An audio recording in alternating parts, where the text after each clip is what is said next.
할렐루야. 오늘 본문은 아주 익숙한 본문입니다. 잃어버린 한 마리 양의 비유입니다.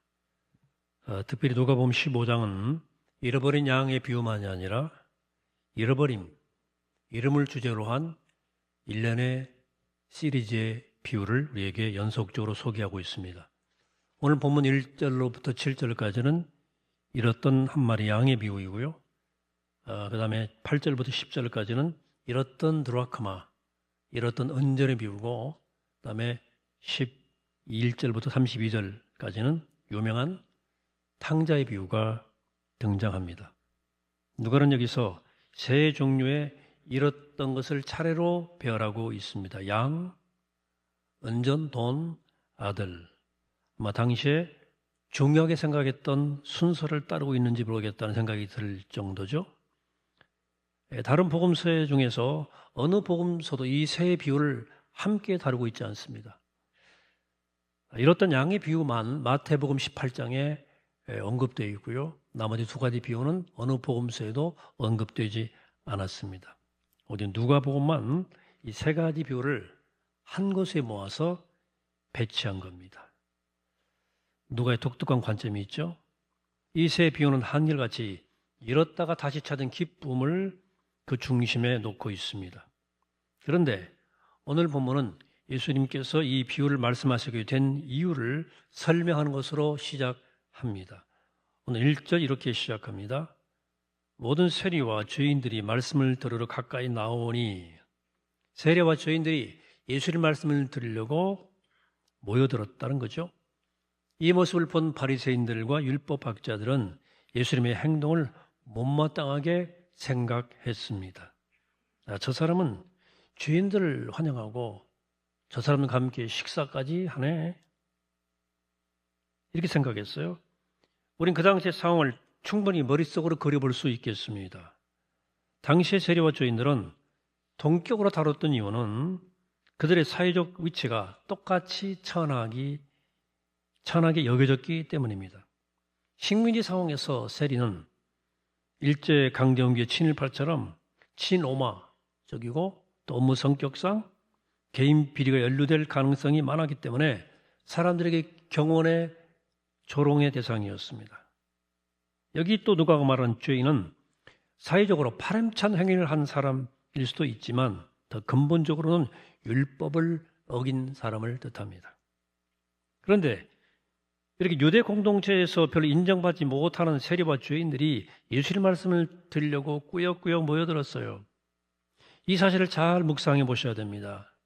사실 예수님 말씀은 요즘 유명 강사 김창옥 씨의 강의처럼 재미있거나 웃기는 것도 아니고 넷플릭스 드라마 폭삭 소화수다처럼 눈물 콧물 빼게 하는 것도 아닙니다. 그렇다고 해서 세리와 죄인들이 영적 감수성이 뛰어나서 다른 사람보다 뛰어나서 탁월했기 때문에 예수님이 심오한 진리의 말씀에 귀를 기울였다고 볼 수도 없어요. 성경은 여기에 대해 아무런 설명도 하지 않습니다. 다만 세리와 죄인들이 모여들었다는 사실만을 우리에게 확인해 주고 있을 뿐입니다. 그러나 여기 세리와 죄인들이 모여들었다는 사실을 바리새인들이 못마땅해 했다는 것을 통해서 우리 추측해 볼 수 있는 것들이 있습니다. 그것은 세리와 죄인의 영적 욕구를 바리새인과 율법학자들이 채워주지 못한 반면에 예수님이 채워주셨기 때문에 그들이 예수님에게 뭐든 건 아닐까 하는 거예요. 그들의 목마름을 채워주신 거죠. 모든 사람에게는 종교적인 욕구, 영적 욕구가 있는데 전통적 종교가 이런 욕구를 충족시켜주지 못할 때 사람들은 대안을 찾을 수밖에 없습니다. 다른 걸 찾을 수밖에 없어요. 여러분, 우리 시대에 사람들 자꾸 이단으로 끌려가는 거, 그것은 기독교 같은 기존 종교가 이미지가 엉망이고 그들의 종교적 영적 욕구에 제대로 응답하지 못한 측면이 있다는 사실을 기억하셔야 됩니다. 요즘 부흥하는 것은 이단밖에 없다는 웃지 못할 이야기가 있어요. 실제 사실이기도 합니다. 2000년도 이후에 개신교 인구가 1%씩 줄어요.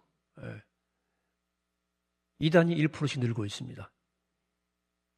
2030년에 골든 크로스가 생깁니다. 이단이 더 많아진다고 예측하고 있어요. 특별히 우리 한국교회의 경우 합리적이고 이성적인 사람들의 영적 요구가 막혀 있습니다. 많은 교회 지도자들이 그런 이성적이고 합리적인 태도를 비신앙적이라고 취급하기도 해요. 우습지만 이성적이고 합리적인 지성인들이 세례와 죄인 취급받는 경우도 왕왕 있어요. 그래서 세례와 죄인들의 종교적 욕구를 거부하고 상대하지 않는 바리새인들과 율법 학자들을 향해서 예수님은 오늘 아주 간단한 비유를 말씀하셨어요.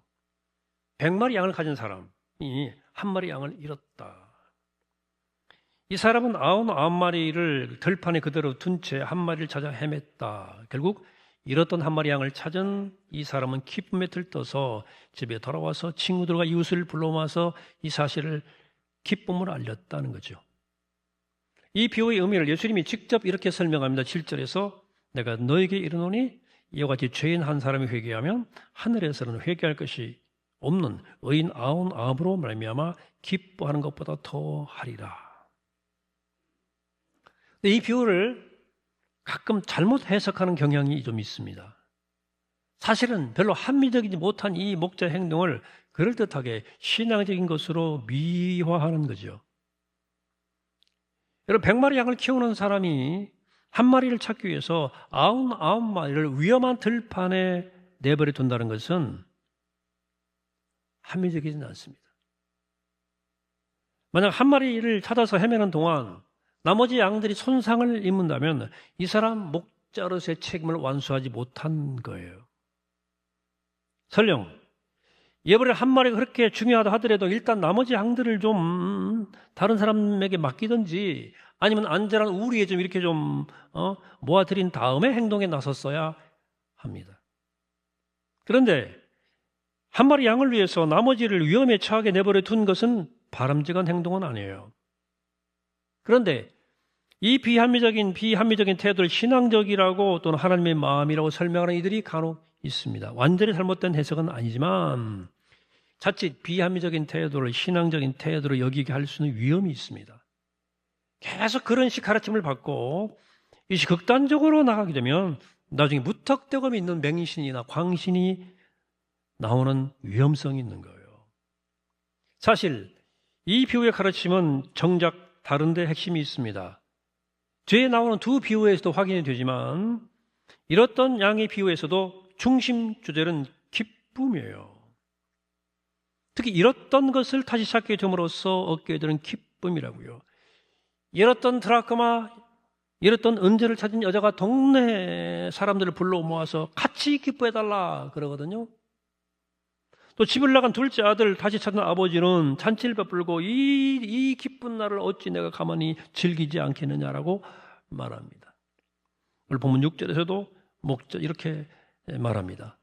나와 함께 즐기자, 나의 잃은 양을 찾아내어노라고 말합니다. 그런데 단지 잃었던 것을 찾았다고 해서 무조건 기쁜 것은 아니고요. 여러분들 100마리 중에서 한 마리의 실제적 가치는 별로 크지 않기 때문에 그런 점에서는 크게 기뻐할 만한 일은 아니다. 실제 경제적 효과도 별로 크지 않습니다. 1%를 다시 찾으려고 지불한 대가를 생각하면 이건 믿지는 장사예요. 만약 동네 사람들을 불러놓고 잔치를 베풀었다면 양 한 마리가 보다 훨씬 더 돈이 들어갔을지 모릅니다. 근데 이 목자는 왜 이렇게 기뻐하느냐 하는 거죠. 왜 이렇게 기뻐하느냐. 목자에게는 99마리와 100마리 사이에는 그 차이가 결정적인 차이예요. 목자 입장에서는. 목자 입장에서 99마리는 비록 100마리에서 하나 뺀 한 마리가 빈 숫자에 불과하지만 완전한 숫자가 아니에요. 자식이 8명이던 부모가 자식 하나 잃고 자식 전부를 잃은 것처럼 탄식하던 모습을 저는 기억합니다. 저희 부모님도 마찬가지였어요. 자식 하나를 가슴에 묻은 그분들에게 그 자식 하나는 영원히 채워지지 않는 빈 공간이었습니다. 수학적 계산으로는 한 마리가 없어도 여전히 99마리나 남아있지만 양치는 일에 전 인격적 정성을 기울였던 이 목자에게는 한 마리가 없어짐으로 99마리가 다 없어진 것 같아요. 그런 마음이라고요. 물론 이 목자가 잃었던 양을 찾지 못한다고 해도 여전히 목자의 일을 하긴 하겠지만 마음이 예전 같을 수는 없어요. 왜냐하면 그 하나의 자리가, 빈 자리가 전부가 빈 것처럼 느껴지기 때문입니다. 따라서 한 마리를 다시 찾았다는 말은 그 100마리를 다시 찾았다는 것과 똑같은 말이에요. 부분이 채워져야만 전체의 의미가 분명해진다는 이 사실은 잃었던 은전에 비교해서 더 훨씬 명확하게 설명이 돼요. 은전 10개는 이 여자가 정혼할 때 정혼 기념으로 받아온 거예요. 거기 번호가 다 매겨져 있어요. 그 10개를 결혼날까지 그대로 가지고 있다가 결혼날 가지고 가야 돼요. 여기 10개. 근데 그중 하나를 잃었다는 것은 전부를 잃어버린 것과 똑같아요. 파혼될 수 있어요. 그래서 이 여자는 은전을 찾을 때까지 집안을 구석구석 뒤질 수밖에 없었어요.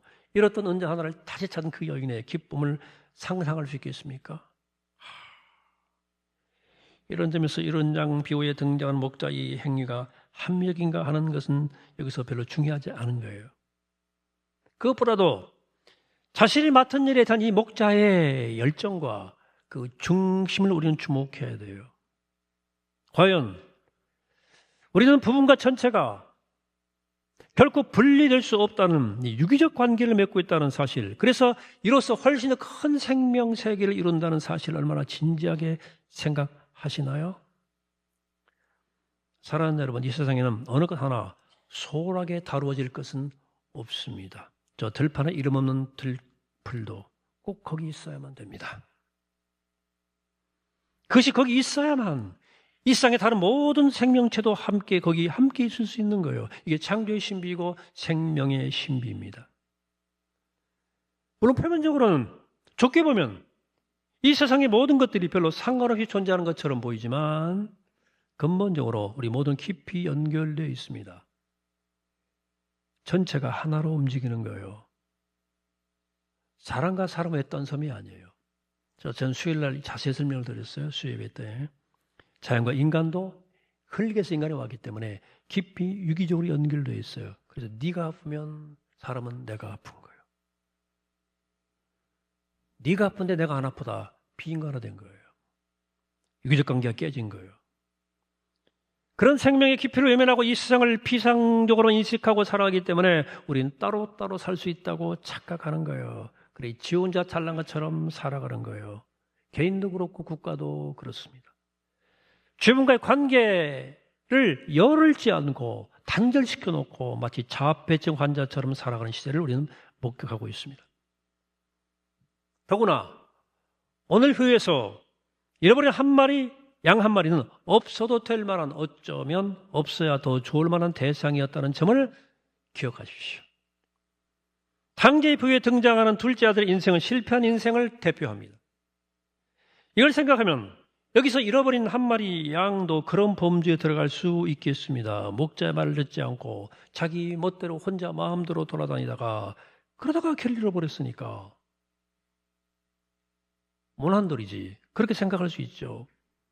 평소에도 다른 양들과 싸우기만 하고 불평불만을 늘어놓다 왕따 당했을 수도 있어요. 그렇다면 이 양은 사라지는 게 나머지 양들의 안정과 행복을 위해 훨씬 좋은 일일 거예요.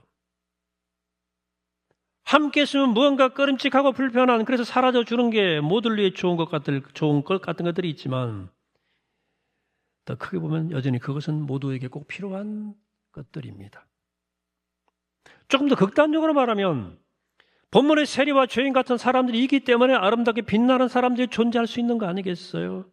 그러니까 우리 생각에 불쾌한 것들, 별 볼 없는 것들, 보잘것없는 것들이 그 자리에 있음으로써 우리가 다 할 수 없지만, 때로 도무지 할 수 없지만 그런 방식으로 전체 생명의 세계가 유지되어 가는 거예요. 그래서 한 마리 양을 찾기 위해서 나머지 99을 들판에 내버려두고 길을 떠난 목자의 선택은 옳았습니다. 그런데 우리는 이런 생명의 비밀과 신비를 이야기는커녕 오히려 정반대의 길을 가죠. 앞에 설명드린 대로 예수님이 이 비유를 말씀하시게 된 동기는 예수님 주변에 세리와 죄인들이 모여들었다는 거예요. 예수님이 죄인들을 환영하고 함께 음식까지 나누는 것에 대해서 바리새인들과 율법학자들이 못마땅해 한 이유는 자기들만으로도 이미 완전한 사회를 끌어갈 수 있는데 굳이 거기다 죄인까지 오염시켜 끌어들일 필요가 없겠다는 데 있었습니다. 완결된 자기 세상이 있어요. 세리와 죄인들이 율법을 어긴 사람들이라고 하는 하나의 딱지는 바리새인들의 주장은 명분이고요. 속으로는 그들이 귀찮은 존재로 생각되었어요. 말썽꾸러기, 못생긴 인간들, 못난 인간들, 바보들은 없을수록 이 사회가 건강해진다고 생각을 한 거예요. 여러분, 인류 역사는 유감스럽게 계속 그런 방향으로 흘러왔고 심지어 종교도 그런 생각과 주장을 합리화하는 기능을 감당해 왔어요. 역사적인 종교는 항상 사회적 소수자들, 마이너리티를 억압하는 역할을 해왔습니다. 그래서 집시들은 항상 종교 재판에 처해졌어요. 십자군들은 타종교를 강제로 억압했어요. 그들이 없으면 없을수록 이 세계는 깨끗해진다 하는 명분으로 정화 작업에 열을 올렸던 것입니다. 오늘 제가 칼럼에서 에이펙 관세 협상 얘기 좀 언급했지만 또 하나 우려되는 것은 미국의 트럼프의 이민자 정책입니다. 지난 6월 미 연방대법원은 트럼프 행정부가 추진하는 미등록 이주민의 제3국 추방을 허용했어요. 많은 행정조치가 이민자에게 내려지고 있습니다. 국경 통제, 이민 단속 강화, 난민 이민 제한, 시민권 제한, 복지 제한 등등. 그래서 이민 세관 단속국은 이미 이주민 구속 건수가 급격히 증가합니다. 우리나라도 노동자를 잡혔었잖아요.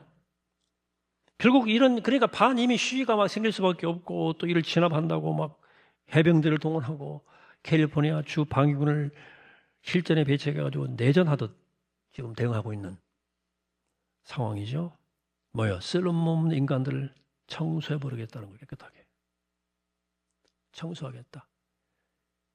비단 미국만의 문제는 아니에요. 며칠 전 대구 성서공업단지에서 베트남 이주노동자가 사망했습니다. 실수로 죽은 게 아니고 대대적인 불법 체류 단속을 피하려고 2층 높이 에어컨 실외기 위에 뒤에 숨었다가 추락사했습니다. 이번에 우리 에이펙 정상회의가 성공적으로 잘 치러져서 저는 한음 참 기쁜 마음으로 박수를 보내요. 유감스러운 것은 에이펙 행사 때문에 미등록 이주민 2차 정부 합동당속이 강력히 시작된 것이 그 배경입니다. 에이펙이 열리는 특히 경주지역, 영남권을 더 단속한 거예요. 미등록 이주 노동자를 우리 사회 질서를 무너뜨리는 사람들로 생각한 거죠. 그런데 여러분들 미등록 이주 노동자는 양산되는 것은 우리 기업과 정부 탓도 있어요. 소위 고용허가제는 사업장 이동의 자유가 제한되어 있습니다.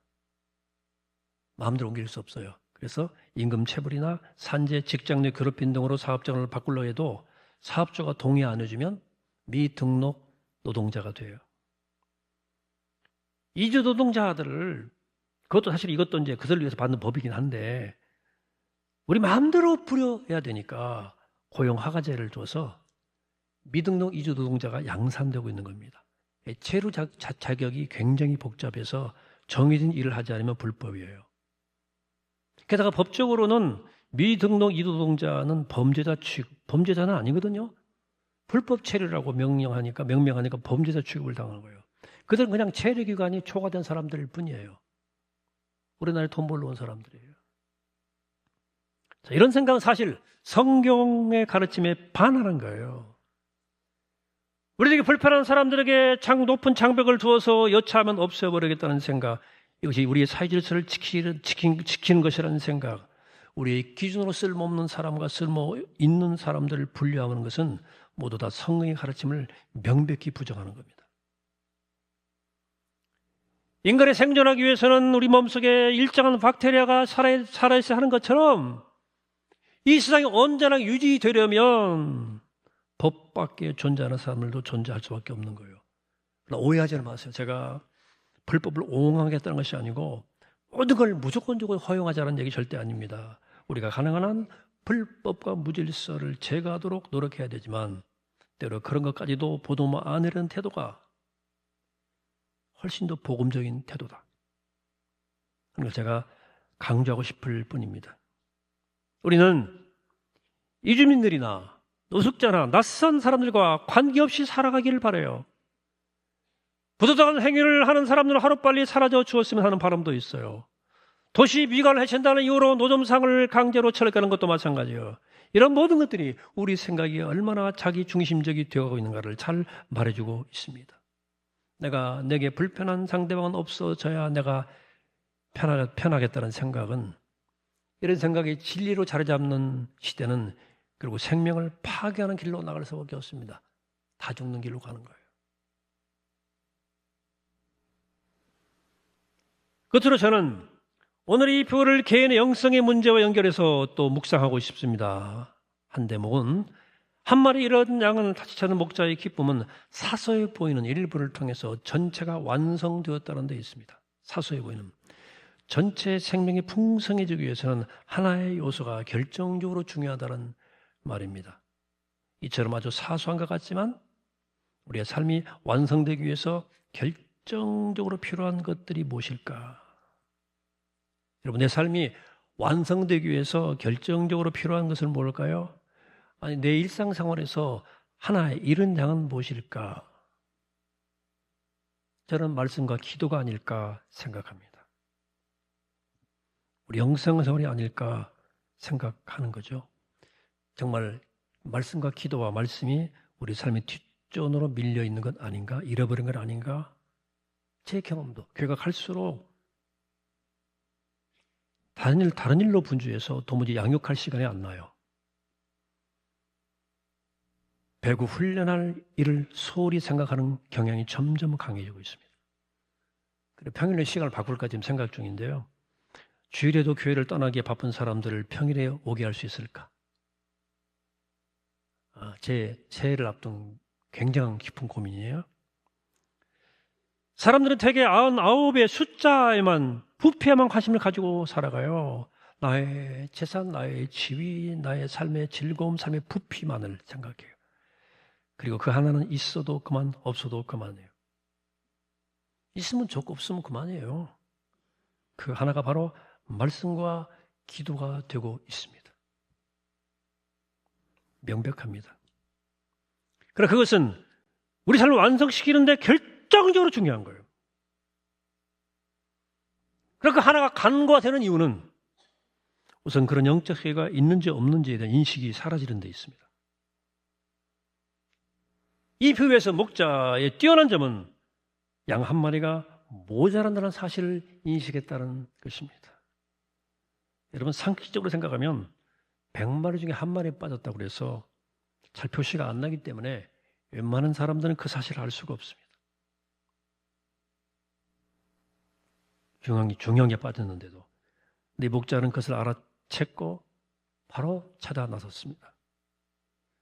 우리 지금 온통 양을 살찌우는 데만 정신 팔다가 수호자가 한 마리 양이 없어졌는지조차 모르는 상태를 살아간다 해도 과언이 아닙니다.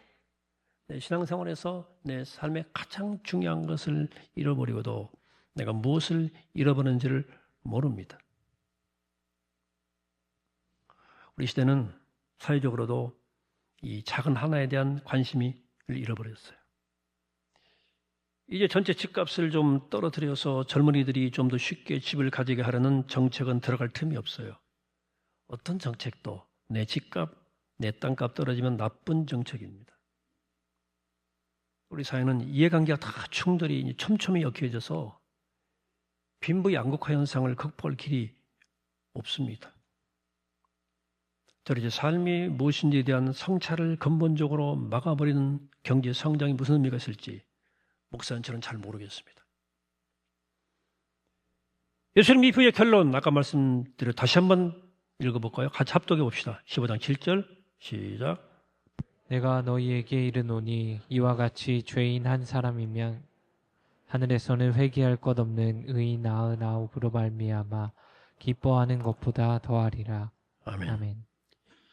여기 죄인 한 사람이 회개하면이라는 말씀에 주목해 보십시오.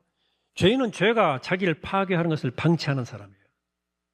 이런 사람이 이제 자기 삶을 하나님의 뜻대로 살기로 터닝, 마음을 돌리는 게 회개예요.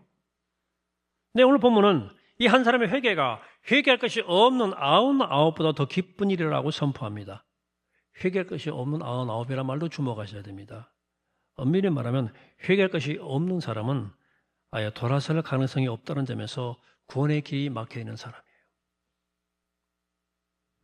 나는 회개할 것이 없다는 이런 닫힌 마음을 갖고 사는 사람들은 자기들의 삶의 방식을 절대적으로 생각해요. 언제나 내가 오나요? 내가 정답이야. 그래, 이런 사람에게는 생명과 세상에 대한 깊은 통찰이 불가능합니다. 그리고 예수님을 못마땅하게 생각한 바리새인처럼 일부 박자처럼 자기 세계에 갇혀서 자폐증 환자로 살아가는 거예요. 나밖에 모르는. 사랑하는 여러분, 하나 잃어버린 양의 비유는 내가 없어도 된다고 생각하는, 없어도 불편하지 않은 그 하나가 누구인지, 그 하나가 무엇인지를 묻는 물음입니다. 우리 모두는 하나로 전체로 연결되었다는 생명의 신비에 눈뜨라는 도전입니다. 이 하나를 찾는 기쁨이 하나님의 기쁨이고 생명과 세상이 온전하게 회복되는 것이 하늘의 기쁨임을 선포하는 겁니다. 그래서 자신과 다른 이웃을 향해서 하나님의 주신 이 창조 세계를 향해서 마음을 열고 살아가라 라는 도전의 말씀입니다. 그리고 내 삶에서 잃어버린 하나, 그 소중한 하나가 무엇인지를 돌아보게 하는 소중한 말씀입니다. 바로 이 말씀을 통해서 내가 잃어버린 하나 양을 찾아 나서고 그 잃은 양을 찾아 결국 우리 함께 하늘의 기쁨에 동참하고 모든 것들이 회복되어지는 복된 삶을 살아가는 우리 모두가 되기를 이 시간 주의 이름으로 간절히 축원합니다. 아멘. 기도하겠습니다. 거룩하신 하나님, 우리에게 잃어버린 한 마리 양은 무엇입니까? 관심 없고 없어도 되는, 아니 때로 없어져야 되는 한 마리 양, 그것이 우리를 구원하는 양이고 우리 모두 온전케 양임을 깨닫고 잃어버린 양을 찾아 나서게 하시고 또 내게 내 삶 가운데 잃어버린 것이 무엇인지 그 하나가 결정적인데 그것이 무엇인지를 찾아 회복하여 하늘의 기쁨에 참여하고 구원의 능력을 누리고 맛보는 우리가 되게 도와주셔서 참 회복의 길을 걸어가는 우리의 생명 될 수 있도록 우리 모두 될 수 있도록 인도하여 주시옵소서. 감사드리옵고 우리 주 예수 그리스도 이름으로 기도합니다. 아멘.